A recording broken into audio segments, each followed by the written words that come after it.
И всем привет, с вами Игорь, это канал Black Cosplay. Сегодня мы будем проходить Viking Rise, а именно, я хочу рассказать вам про героев.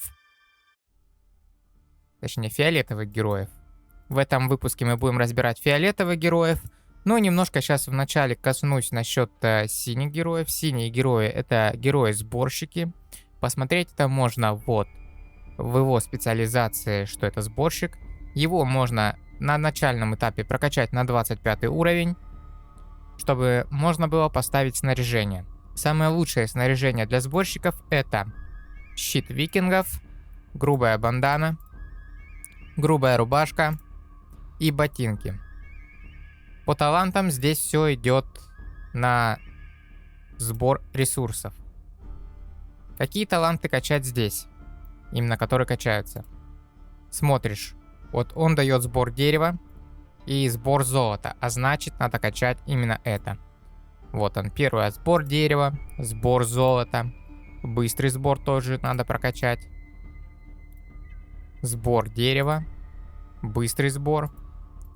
Здесь также будет быстрый сбор. И в течение дальше уже, конечно, его надо будет прокачать до 40 уровня. Это минимум. Но это можно сделать позже. 25 уровень прокачали, все, остановились. Дальше надо качать героев военных, которые вы сражаетесь. По такому принципу смотрите и других сборщиков. Каждый собирает свои ресурсы, значит, у каждого должны быть свои таланты. Прокачать его только можно на 6 звезд. Ему качать умения не нужно и воевать ими не нужно. Это сборщики, они нужны только, чтобы собирать ресурсы. Все синие. Также есть фиолетовые сборщики, которые тоже воевать ими не нужно и качать до 25 уровня в начале. Ну и потом улучшать дальше. Из них это Линди. Она сборщик. Не смотрите, что она лучник. Она не дает никаких талантов на лучников, кроме основных базовых по типу атаки, здоровья и защиты. А остальное она все дает на сбор ресурсов. Качать эти умения тоже не нужно. Итак, сборщик — это Линди, это Эрик, это Микаэла и Снори. Это сборщики, которые не нужно воевать, фиолетовые.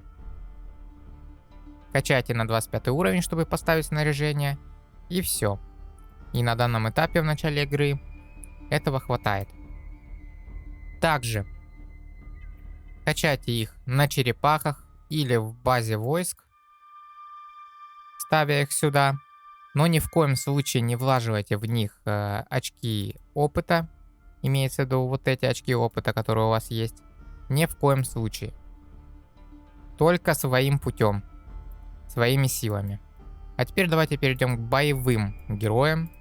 Первый герой, которого я хочу разобрать, это герой Айвор. Он дается в начале игры. И его осколки даются по процессу выполнения вот здесь сюжетки. Я ее уже прошел. На него даются осколки там. Я не знаю, сколько не подсчитывал. И дальше вы качаете его самостоятельно. Прокачать его стоит на максимум, рекомендую. Потому что это, во-первых, капитан, который влаживание в него ресурсов не выйдет вам, так сказать, краткосрочной перспективой. Потому что данного капитана можно поставить на любой отряд. Допустим, если вы стояли там Грегори и Айвор, и потом решили заменить Айвора на золотого героя, то Айвор не будет лежать, он обязательно можно его поставить на какой-нибудь другой отряд. По талантам ему качать те таланты, которыми войска которых вы играете на этом герое. Итак, давай пройдемся по умениям. Первое умение. До пробуждения это 10 уровень показывается. На десятку. На 10 первые два умения обязательно надо прокачать, чтобы открыть ему пробуждение. Чтобы открывать пробуждение, нужно максимальные звезды и первые два умения на 10. Это обязательно, что вам нужно сделать в первую очередь, а потом уже качать другие умения, которые вы на них ставите. Итак, первое умение. Наносит 1 единицу урона, 600 урона, не более чем 3 врагам в пределах дуги. В пределах дуги, ну, я думаю, максимум может попасться 2 цели. Ну, это если прям посчастливится, если там много врагов, то да, 3 цели может быть и будет в пределах дуги. И увеличивает атаки войск на 8% на 3 секунды. Атака войск имеется общую атаку, которая влияет и на базовую атаку, и на контратаку. После пробуждения активное умение будет наносить 800 единиц урона 3 целям также и увеличивать атаку войск на 12% на 3 секунды. Это насчет первого активного умения. Второе умение, когда развернутые войска выполняют базовую атаку. Базовая атака — это когда вы атакуете и урон приходит каждую секунду. Есть шанс 20% нанести 122 единицы урона. Это в начальном варианте. Как будете прокачивать на десятку, будет больше. Если у развернутых войск есть положительный эффект, наносимый урон будет увеличен до 157. Соответственно, чем больше прокачан, тем больше урона. Данное умение я вижу часто, что оно срабатывает. Вроде бы 20% шанс, но когда сражаюсь, я вижу, это анимация летящих топориков. И я вижу их часто. Так, теперь по талантам. Первый талант. Он увеличивает урон активных умений развернутых войск на 15%. Что это значит? Это значит войско, в котором 2 героя, то есть Айвар и еще кто-то. Их неактивные умения будут... урон от активного умения их будет увеличен на 15%. То есть вот это вот умение. Дальше. 2, 4, 5 это все базово для фиолетовых. Оно будет прибавлять на 3-5% атаку, защиту и здоровье войск. У Айвара оно прибавляет всем войскам, без исключения. Еще один плюс того, что вы прокачаете, будете качать этого героя, в том, что в начале игры у вас нету полного марша одного типа войск. То есть нету там, допустим, 100 тысяч войск пехоты или 100 тысяч войск там лучников. У вас обязательно будет какая-то солянка, потому что у вас войск мало. Так вот, Айвар будет давать всем им и атаку, и защиту, и здоровье. Третий навык. Навык команды. Вот оно, команда. Наносит прямой урон. 650 единиц. Каждые 9 секунд. Нейтральный талант, который просто в течение каждые 9 секунд на 10 секунду получается. Наносит урон. И последний навык. Он пассивный. Увеличивает урон, наносимый войсками сбора на... будет 5%. Этот талант не будет работать в поле, он работает только в сборе. Итак, в общем, по герою, по его талантам и умениям можно сказать, что это универсальный герой, который подойдет везде. У него нету никаких особенностей по типу, что его таланты при контратаке наносят или при нанесении вам активных умений. Его можно поставить с любым героем. Переходим дальше.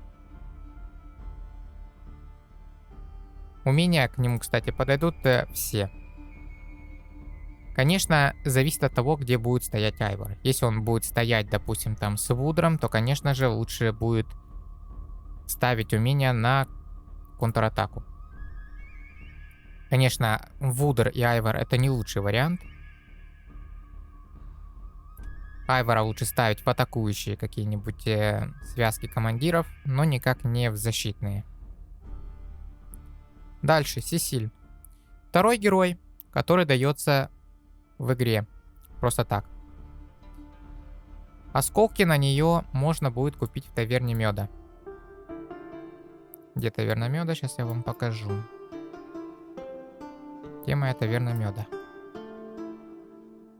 Вот она.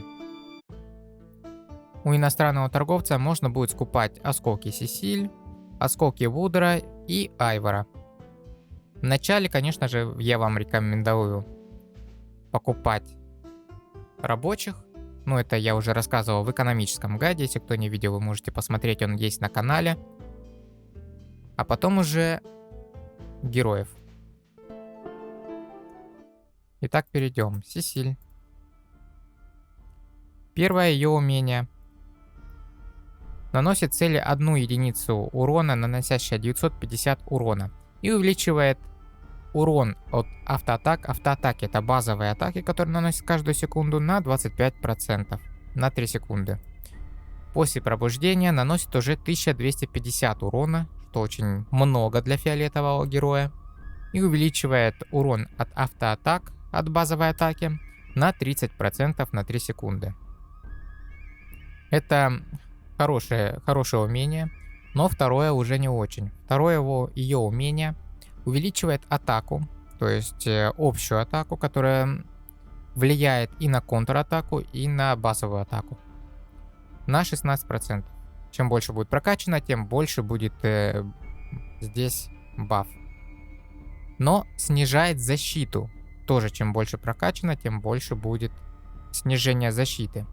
Само снижение защиты — это очень плохо, но данного героя можно, если играть аккуратно, то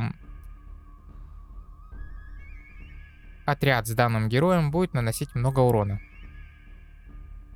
Итак, перейдем к талантам. Это пехотинец, который специализируется чисто на атаке. Он увеличивает атаку, а значит, по талантам ему лучше здесь улучшать атаку пехоты и общую атаку войск. Для пехоты можно еще выживаемость. Вот так ищете, улучшаете. Как только все улучшите, если у вас остались очки, тогда уже можно будет вкладываться в защиту пехоты. Итак, первый навык — это пассивный навык. Увеличивает основной атакующий урон, то есть базовую атаку развернутых войск, на 20%. Сразу же. То есть оно будет просто потому, что Сесиль в отряде. 20% и плюс еще ее умение, которое добавляет при пробуждении 30% на там несколько секунд. Что дает очень хороший урон в секунду. Это все базовое, я не буду к этому возвращаться. Третье. Сотрудничество. Когда развернутые войска используют активный навык, то есть когда вы используете, ваши войска используют активный навык героя, есть шанс 50% нанести прямой урон 750. Что означает этот навык? Он дает понять о том, что чем чаще активный навык срабатывает, тем чаще этот талант срабатывает. А значит, уже, так сказать, расскажу вам, как подбирать умения. А значит, уже понятно, что к ней будет лучше, если к ней ставить такие умения, которые дают набор ярости. Это бешенство, например. И первый удар. Что дает ярость. Чем больше ярости, тем быстрее активируется активное умение, а значит, чаще срабатывает этот талант. И последнее. Тоже сотрудничество. Когда ваш отряд сбора наносит основные атаки, то есть базовые атаки, есть 15% шанс нанести урон. Он не работает в поле, это для сборов. Итак, по таланту и умению можно понять, что это пехотинец, атакующий пехотинец. Конечно же, стоит его качать, но после Айвора. Особенно если поставить в отряд с Грегори. Она очень подходит именно к нему в первую очередь.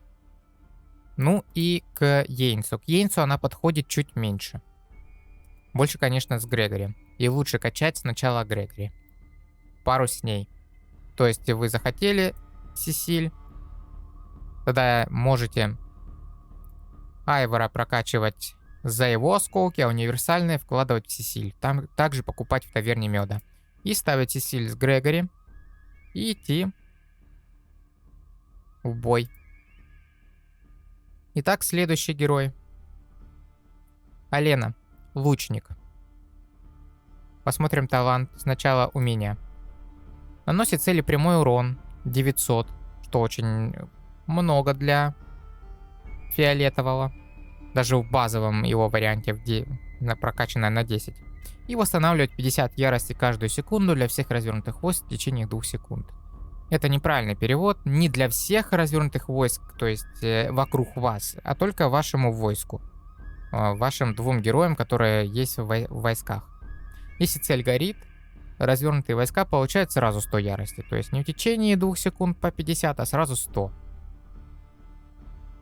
Вторую, после пробуждения, наносит уже 1250 урона и восстанавливает 100 ярости. Если цель горит, то сразу 200 дает. И второе умение. Когда используется активное умение, оно имеет 30% шанс сжечь целевые войска, нанося урон в секунду в течение 2 секунд. То есть тоже ее второе умение зависит от срабатывания первого. Чем чаще срабатывает первое, тем чаще срабатывает второе. То есть тоже для нее будет очень актуально умения, которые набирают ярость. Тем более, что ее первое умение тоже набирает ярость. Таким будет бешенство. Подойдет. Первый удар подойдет. А также... Сейчас умение. Также подойдет... Где это у меня?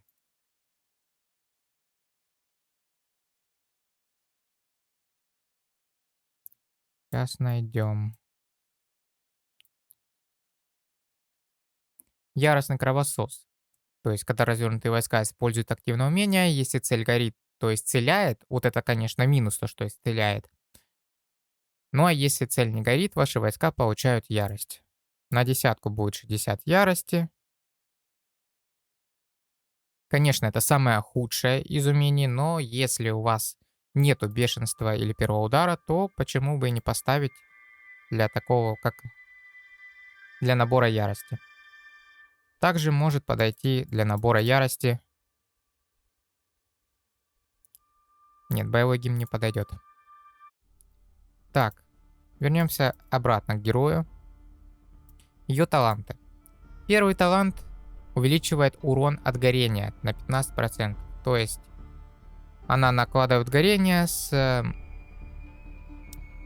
и увеличивает урон на 15% от этого горения. Это все базово, не будем возвращаться к этому. Ее третий навык. Это навык команды.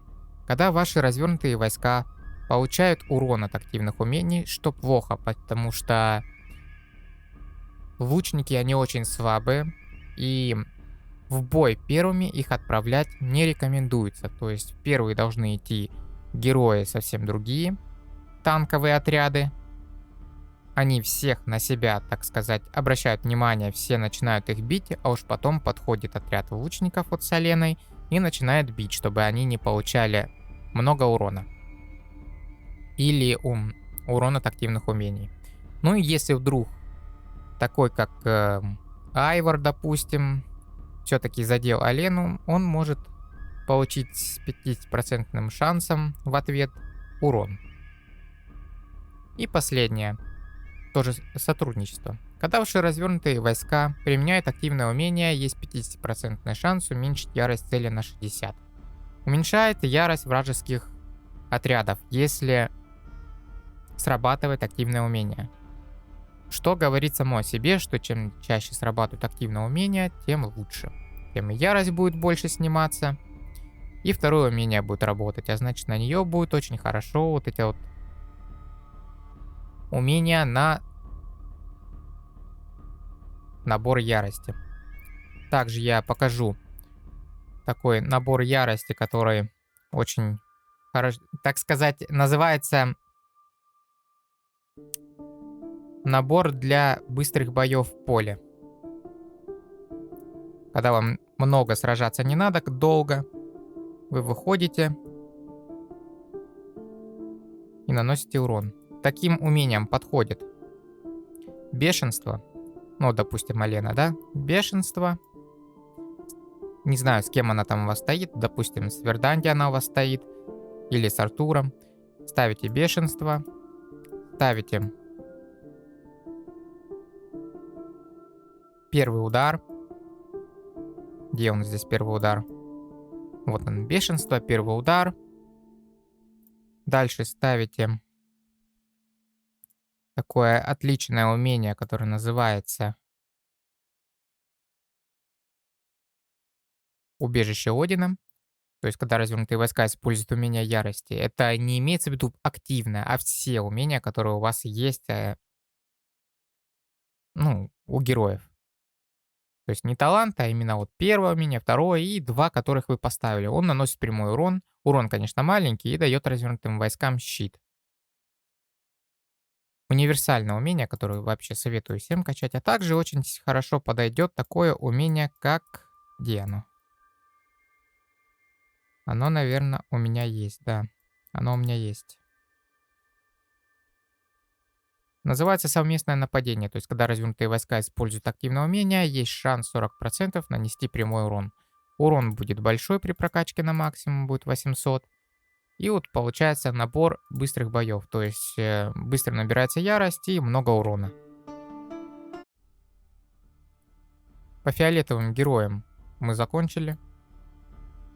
По талантам ей нужно прокачивать атаку войск и атаку лучников, потому что лучники должны наносить много урона.